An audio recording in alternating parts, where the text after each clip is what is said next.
ಎಲ್ರಿಗೂ ನಮಸ್ಕಾರ. ನಾನು ನಿಮ್ಮ ಗಂಗಾ ರಾಜೇಶ್.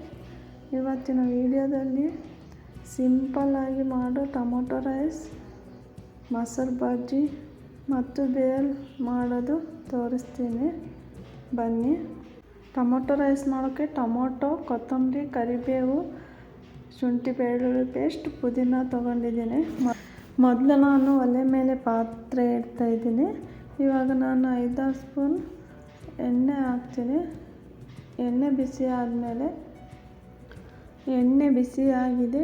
ಇವಾಗ ನಾನು ಸಾಸಿವೆ ಜೀರಿಗೆ ಹಾಕ್ತಾಯಿದ್ದೀನಿ. ಇವಾಗ ಸಾಸಿವೆ ಸಿಡಿತು. ಕರಿಬೇವು, ಪುದೀನ, ಕೊತ್ತಂಬರಿ ಹಾಕಿ ಚೆನ್ನಾಗಿ ಮಿಕ್ಸ್ ಮಾಡ್ತಾಯಿದ್ದೀನಿ. ಇದೇ ಥರ ನೀವು ಮಿಕ್ಸ್ ಮಾಡಿ. ಇದಾದಮೇಲೆ ಇವಾಗ ನಾನು ಶುಂಠಿ ಬೆಳ್ಳುಳ್ಳಿ ಪೇಸ್ಟ್ ಹಾಕಿ ಮತ್ತೆ ಮಿಕ್ಸ್ ಮಾಡ್ತಾಯಿದ್ದೀನಿ. ಈಗ ಎಣ್ಣೆಯಲ್ಲಿ ಚೆನ್ನಾಗಿ ಅದು ಹಸಿ ವಾಸನೆ ಹೋಗೋ ತನಕ ಮಿಕ್ಸ್ ಮಾಡಬೇಕು. ಇವಾಗ ಟೊಮೊಟೊ ಹಾಕ್ತಾಯಿದ್ದೀನಿ. 4 ಟೊಮೊಟೊ ತೊಗೊಂಡಿದ್ದೀನಿ. ಟೊಮೊಟೊ ಹಾಕಿ ಅದಕ್ಕೆ ಸ್ವಲ್ಪ ಉಪ್ಪು ಹಾಕ್ತಾಯಿದ್ದೀನಿ. ಟೊಮೊಟೊ ಜಲ್ದಿ ಬೇಯಲಿ ಅಂತ ಮತ್ತೆ ಮಿಕ್ಸ್ ಮಾಡ್ಕೊತಾ ಇದ್ದೀನಿ. ಟೊಮೊಟೊ ಎಣ್ಣೆಯಲ್ಲಿ ಚೆನ್ನಾಗಿ ಬೇಯಬೇಕು. ಅದಕ್ಕೆ ಇವಾಗ ನೋಡಿ ಟೊಮೊಟೊ ಎಣ್ಣೆಯಲ್ಲಿ ಚೆನ್ನಾಗಿ ಬೇಯ್ತಾ ಇದೆ.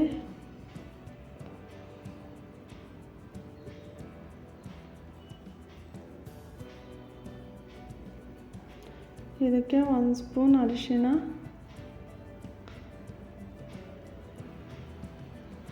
ನಾನಿಲ್ಲಿ 2 ಸ್ಪೂನ್ ಸಾಂಬಾರು ಮಸಾಲ ಹಾಕ್ತಾಯಿದ್ದೀನಿ. 2 ಸ್ಪೂನ್ ಖಾರ. ನಿಮಗೆ ಖಾರ ಎಷ್ಟು ಬೇಕೋ ಅಷ್ಟು ಹಾಕ್ಕೊಳ್ಳಿ. ಮತ್ತು ಇದಕ್ಕೆ ಚೆನ್ನಾಗಿ ಮಿಕ್ಸ್ ಮಾಡ್ಕೋಬೇಕು. ಖಾರ, ಉಪ್ಪು, ಮಸಾಲೆ ಟೊಮೊಟೊ ಜೊತೆ ಚೆನ್ನಾಗಿ ಹೊಂದ್ಕೋಬೇಕು. ಚೆನ್ನಾಗಿ ಮಿಕ್ಸ್ ಮಾಡಿ. ಇವಾಗ ಎಣ್ಣೆಯಲ್ಲಿ ಚೆನ್ನಾಗಿ ಫ್ರೈ ಆಗಿದೆ ನೋಡಿ. ಇದಕ್ಕೆ 2 ಗ್ಲಾಸ್ ಅಕ್ಕಿಗೆ 4 ಗ್ಲಾಸ್ ನೀರು ಹಾಕ್ತಾಯಿದ್ದೀನಿ. ನೀವು ಇದೇ ಥರ ಹಾಕಿ, ನೀವು ಯಾವ ಗ್ಲಾಸಲ್ಲಿ ಅಕ್ಕಿ ತೊಗೊಂಡಿರ್ತೀರಿ ಅದೇ ಗ್ಲಾಸಲ್ಲಿ ನೀರು ಹಾಕಿ. ನೀರು ಹಾಕೋದಾದ್ಮೇಲೆ ಮುಚ್ಚಳ ಮುಚ್ಚಿ ನೀರು ಕುದಿಸ್ಬೇಕು. ನೀರು ಕುದಿ ಬಂತು ನೋಡಿ. ಈ ಥರ ನೀರು ಚೆನ್ನಾಗಿ ಕುದೀತಿರಬೇಕು. ಇವಾಗ ನಾನು ಇದಕ್ಕೆ ನೆನೆಸಿದ ಅಕ್ಕಿನ ಹಾಕ್ತಾಯಿದ್ದೀನಿ ನೋಡಿ. ಇದೇ ಥರ ನೀವು ಮಾಡ್ಕೊಳ್ಳಿ. ಇದು ತುಂಬ ಈಸಿ, ತುಂಬ ಸಿಂಪಲ್. ಜಾಸ್ತಿ ಇಂಗ್ರೀಡಿಯೆಂಟ್ಸ್ ಇಲ್ಲದೆ ಮಾಡ್ಕೋಬೋದು. ನೀವು ಬಿಗಿನರ್ಸ್ ಕುಕ್ಕಿಂಗ್ ಇದ್ದರೆ ಇದನ್ನು ಮಾಡಿ ನೋಡಿ. ತುಂಬ ಈಸಿಯಾಗಿ ಚೆನ್ನಾಗಿ ಬರುತ್ತೆ. ಇವಾಗ ಅಕ್ಕಿ ಹಾಕಿದ ಮೇಲೆ ಸ್ವಲ್ಪ ಮಿಕ್ಸ್ ಮಾಡ್ತಾಯಿದ್ದೀನಿ. ಇದು ಒಂದು ಕುದಿ ಬರೋ ತನಕ ಹೈ ಫ್ಲೇಮಲ್ಲೇ ಇರಬೇಕು. ಇವಾಗ ನಾನು ಲೋ ಫ್ಲೇಮ್ ಮಾಡಿಕೊಂಡು ಮುಚ್ಚಳ ಮುಚ್ಚಿ 15-20 ನಿಮಿಷ ಬೇಯಿಸ್ತೀನಿ. ಇವಾಗ ನೋಡಿ ಅನ್ನ ರೆಡಿ ಆಗಿರುತ್ತೆ. ನೋಡಿ ಅನ್ನ ಯಾವ ಥರ ಆಗಿದೆ, ಎಷ್ಟು ಚೆನ್ನಾಗಿ ಕಲರ್, ಟೊಮೊಟೊ ಅಲ್ಲಲ್ಲಿ ಚೆನ್ನಾಗಿ ಕಾಣ್ತಾ ಇದೆ. ಇವಾಗ ಸ್ಟವ್ ಆಫ್ ಮಾಡಿ ಇದಕ್ಕೆ ನಾನು ಕೊತ್ತಂಬರಿ ಸೊಪ್ಪು ಹಾಕ್ತೀನಿ ಮೇಲೆ. ರೈಸ್ ಇನ್ನೂ ಚೆನ್ನಾಗಿರುತ್ತೆ ಅಂತ ನೋಡಿ. ರೈಸ್ ಎಷ್ಟು ಚೆನ್ನಾಗಿದೆ. ನೀವು ಹೀಗೆ ಮಾಡಿ ನೋಡಿ, ತುಂಬ ಚೆನ್ನಾಗಿರುತ್ತೆ. ಇವಾಗ ಅನ್ನಕ್ಕೆ ನಾನು ಮೊಸರು ಬಜ್ಜಿ ಮಾಡ್ತಾಯಿದ್ದೀನಿ. ಮೊಸರು ಬಜ್ಜಿಗೆ ಮೊದಲು ಸೌತೆಕಾಯಿ, ಕ್ಯಾರೆಟ್, ಈರುಳ್ಳಿ, ಪುದೀನ, ಕೊತ್ತಂಬರಿ, ಮೊಸರು ತೊಗೊಂಡಿದ್ದೀನಿ. ಇವಾಗ ಈ ಮಡಿಕೆಯಲ್ಲಿ ಮೊಸರು ಬಜ್ಜಿ ಮಾಡಿದರೆ ಓಲ್ಡ್ ಸ್ಟೈಲ್ ಚೆನ್ನಾಗಿರುತ್ತೆ ಅಂತ ಮಡಿಕೆಯಲ್ಲಿ ಮಾಡ್ತಾಯಿದ್ದೀನಿ. ಟೇಸ್ಟ್ ತುಂಬ ಚೆನ್ನಾಗಿತ್ತು. ತುಂಬ ರುಚಿಯಾಗುತ್ತೆ ಮಡಿಕೆಯಲ್ಲಿ ಮಾಡಿದ ಅಡುಗೆ. ಇವಾಗ ನಾನು ಫಸ್ಟು ಈರುಳ್ಳಿ ಕ್ಯಾರೆಟ್ ಸಣ್ಣಗೆ ಹೆಚ್ಚಿರಬೇಕು. ಎಲ್ಲ ಈರುಳ್ಳಿ ಕ್ಯಾರೆಟ್ ಸೌತೆಕಾಯಿ ಚೆನ್ನಾಗಿ ಹೆಚ್ಚಿದ್ದೀನಿ. ಇವಾಗ ಸೌತೆಕಾಯಿ ಹಾಕ್ತಾಯಿದ್ದೀನಿ. ಅದಾದಮೇಲೆ ಕೊತ್ತಂಬರಿ ಪುದೀನ ಹಾಕಿ ಮಿಕ್ಸ್ ಮಾಡ್ತಾಯಿದ್ದೀನಿ. ಚೆನ್ನಾಗಿ ಮಿಕ್ಸ್ ಮಾಡಿ ಇದಕ್ಕೆ ಮೊಸರು ಹಾಕ್ತಾಯಿದ್ದೀನಿ. ಇವಾಗ ಮೊಸರು ಹಾಕಿ ಉಪ್ಪು ನಿಮಗೆ ರುಚಿಗೆ ಎಷ್ಟು ಬೇಕೋ ಅಷ್ಟು ಉಪ್ಪು ಹಾಕಿ ಇವಾಗ ಮತ್ತೆ ನಾನು ಮಿಕ್ಸ್ ಮಾಡ್ತಾಯಿದ್ದೀನಿ. ಮಿಕ್ಸ್ ಮಾಡಿ ನಿಮಗೆ ಬೇಕಾದರೆ ಸ್ವಲ್ಪ ನೀರು ಹಾಕ್ಕೋಬೋದು. ನಾನು ಸ್ವಲ್ಪ ನೀರು ಹಾಕ್ತಾಯಿದ್ದೀನಿ. ನೀರು ಹಾಕಿ ಮಿಕ್ಸ್ ಮಾಡಬೇಕು. ತುಂಬಾ ಟೇಸ್ಟಿಯಾಗಿರುತ್ತೆ ಇದು. ನೀವು ಮಾಡಿ ನೋಡಿ ಹೇಗಾಗಿದೆ ಕಮೆಂಟ್ ಮಾಡಿ ಹೇಳಿ. ಈ ಥರ ಚೆನ್ನಾಗಿ ಮಿಕ್ಸ್ ಮಾಡ್ಕೋಬೇಕು. ಇವಾಗ ನೋಡಿ ರೆಡಿ ಆಯಿತು ಮೊಸರು ಬಜ್ಜಿ.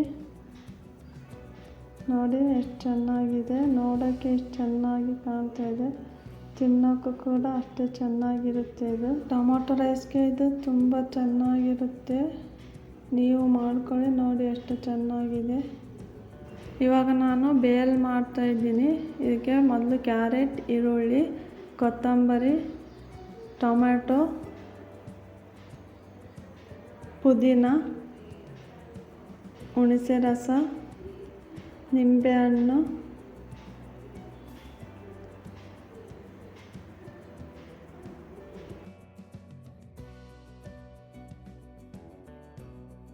ಸೇವ್ ತೊಗೊಂಡಿದ್ದೀನಿ.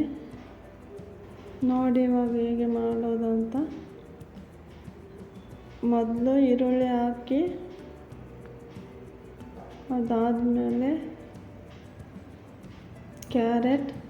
ಕ್ಯಾರೆಟ್ ನಾನು ತುರ್ಕೊಂಡಿದ್ದೀನಿ. ಕೊತ್ತಂಬರಿ, ಟೊಮೆಟೊ,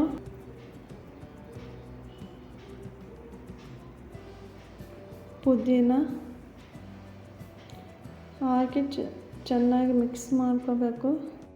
ಇವಾಗ 1 ಸ್ಪೂನ್ ಉಪ್ಪು, ನಿಮಗೆ ರುಚಿಗೆ ಎಷ್ಟು ಬೇಕೋ ಅಷ್ಟು ಉಪ್ಪು, 1 ಸ್ಪೂನ್ ಖಾರ, 1/2 ಸ್ಪೂನ್ ಮಸಾಲೆ ಹಾಕಿ ಇವಾಗ ನಾನು ಸೇವ್ ಹಾಕ್ತಾಯಿದ್ದೀನಿ. ಇದು ಸೇವ್ ಟೇಸ್ಟ್ ಚೆನ್ನಾಗಿ ಕೊಡುತ್ತೆ. 3 ಸ್ಪೂನ್ ಹುಣಸೆ ರಸ,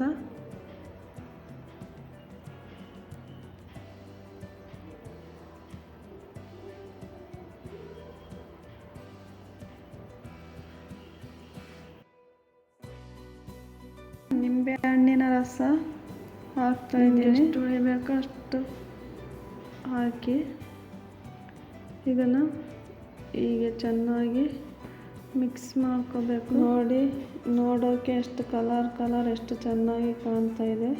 ತಿನ್ನೋಕ್ಕೂ ತುಂಬ ಚೆನ್ನಾಗಿರುತ್ತೆ. ಈವ್ನಿಂಗ್ ಸ್ನ್ಯಾಕ್ಸ್ಗೆ ಸೂಪರ್. ಪ್ಲೀಸ್ ಸಬ್ಸ್ಕ್ರೈಬ್ ಮಾಡಿ. ಏನಾದರೂ ಇದ್ದರೆ ಕಮೆಂಟ್ ಮಾಡಿ ಹೇಳಿ. ಮುಂದೆ ಯಾವ ಅಡುಗೆ ವಿಡಿಯೋ ಬೇಕು ಹೇಳಿ, ವಿಡಿಯೋ ಮಾಡ್ತೀನಿ. ಕೊನೆಗೆ ಕೊತ್ತಂಬರಿ ಸೊಪ್ಪು ಹಾಕಿದರೆ ಬೇಲ್ ರೆಡಿ ಆಗುತ್ತೆ. ಇಷ್ಟ ಆದರೆ ಲೈಕ್ ಮಾಡಿ.